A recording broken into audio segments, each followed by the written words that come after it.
What's up, you guys? Good Sunday evening here. We're just taking it easy around the house. Got my boy Dakota in the house. He's my friend from high school. He's a good buddy of mine, and well, he says that's contradictory. Yeah, contradiction. But so anyway, guys, we got the podcast room set up here, and so y'all just enjoy this little short episode. We're gonna call this episode 9.5. So we're just kind of doing some research on some topics here, and before we get into it real good, so I'm just going to kind of leave the camera rolling here, so y'all just enjoy our conversation here. So we're talking about Dearborn, Michigan currently, and all the Muslim, or oh yeah, I called it Dearborn, yeah, duh. I swear I got it perfect earlier today, but see, I thought I was calling it Dearborn, like a deer all day today, like a real deer, and then I looked it up and it was like D-E-A-R. I was like, oh okay. So now I gotta go check and see how you actually. Yeah, it's like, hey, dude. Yeah, hey, dear. But yeah, what's up, guys? So like I say, we're just gonna be researching some topics here.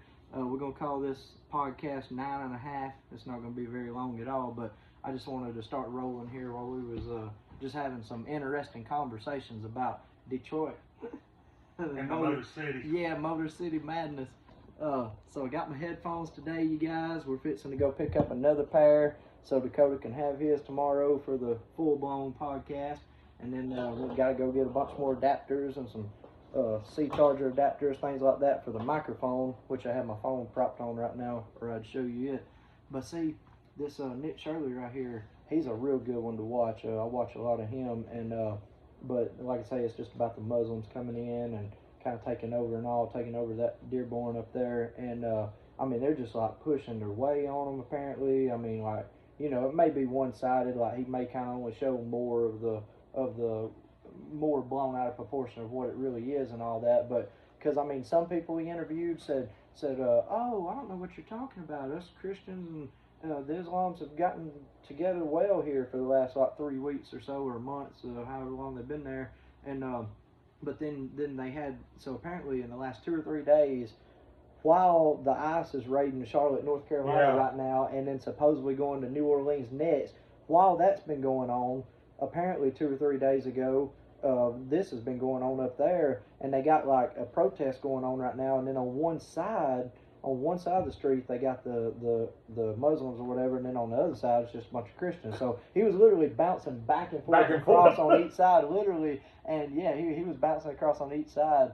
Just and this guy here, this dude's a nut job. There's a lot of controversy about him right now going around circulating, saying whether he's like good or bad, or if he was one of those paid members or paid actors or whatever, but he's supposedly one of those just like good Christians trying to fight for his stand up and take a fight for his country, but he is instigating it more than the Muslims are and all that. So like, it's just one of those things, you know how I am, try to be kind of right in the middle and down the middle on these topics, and you know, kind of conservative views, but yeah, he's literally instigating more than any of them are. But see, Nick's just the journalist that goes in and shows the real American people what's going on and like what it is, and see, and that's what I want to do just one time, because it'll blow up, man. I'm telling you, like, and I'm always just a day late and a dollar short to these things. Like literally, I was in Detroit like last week, and then when the protests and stuff were down there in Atlanta the other day, or a few months ago. You know, same thing with it. Like, it rained the day I was down there, and I was spending time with my son that day, and I left out at like 4 heading down there. Everybody was telling me that like at 10 or 11, the whole Capitol was just like filled up. I was like, dang.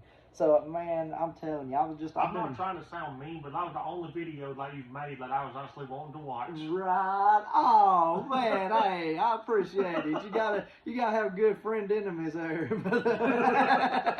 That's how we've always been over the years. But from back in the dirt bike riding days, we'd ride out in the pasture and field, and we'd always be jumping hills and running over cow patties, flipping over handlebars and stuff. Well, that time I was on mine, and I laid it over my foot my leg got caught between the muffler, between the exhaust and a dead tree stump, and he was just sitting there like, dude, I said, get this dang thing off of me, idiot. Yeah, I was sitting there like just in shock watching him and what had happened. He's like, help, get the back off of me. And he was like pinned over there. And then remember that time when I just got over there to the land and I was about to start drinking and I was on my YZ 450 and I just took off towards this bridge, like just flying, doing like 55, no helmet on down the road. And then I couldn't, I couldn't turn. I come up on that turn, I was like, oh no, I can't turn. I started doing all this, and I was like, there was one choice: lay that son gun over. So I laid it over, and thankfully there was that guardrail there, because I freaking got road rash and slid like 40 feet, and that bike just hit the guardrail. But if that guardrail hadn't been there, it would have went down like 40 feet into Mill Creek. And dude, this is him. He got him. He's like, yeah, I come limping back to the get together there, the fire, and I was like, give me some beer. I was like, I want to start drinking and that same now. day was the day Colby blew my dirt bike up. Oh, that was the same day. Right. Yep. It was I later lived on like that crazy night. lady's house. Yeah, we went riding later on that day, and I remember that. Yeah, he was coming down through there, and yeah, he was just revving it up, and then all of a sudden it just like died.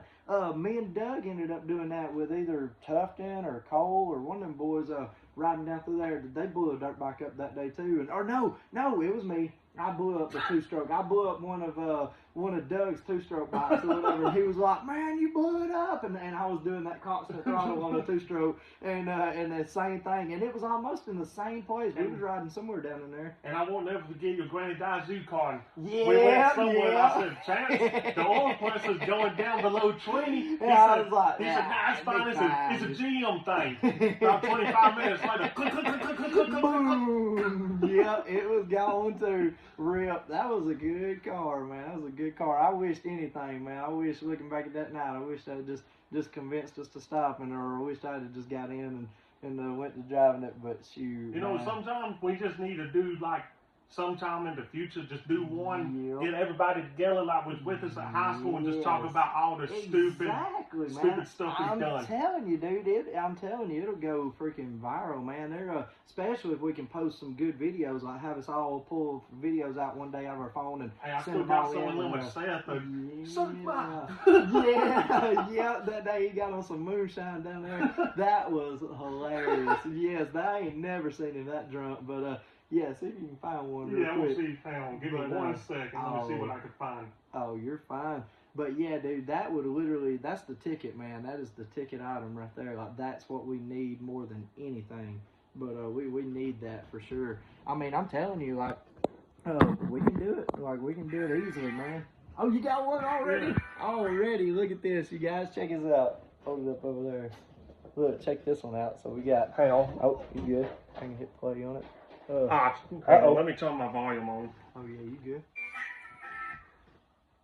With some old folks. Diesel Brothers! That was me and my bro Colby back in the day. We both had Diesel Duramax trucks, but dude, that is awesome, man. And then I got, hang on. But yeah, me, right you, here. and Colby always feel look. Looks like a damn dog on ladies. Look, and he looked like a grown man back then. He looked like he was already 40 and we was like 17, 18. Yeah. We might have been a little bit older than that, like 20. 2017. Oh yeah, I was 17, 18. I was 18. Yeah, because that was right before we graduated. Right before we graduated. Yeah. What was my saying that whole year when I was 18? I'm a grown ass man. Damn right. Yeah, there's a bunch of videos of me saying that. Sure is. But yes, I'm telling you, we will get. So we got my buddy Spencer and Colby also going to drop by tomorrow. Dakota's going to do a few podcasts with us tomorrow morning. And then we're going to come back tomorrow evening, and so we'll have Spencer and Colby on then, and then hopefully I can get my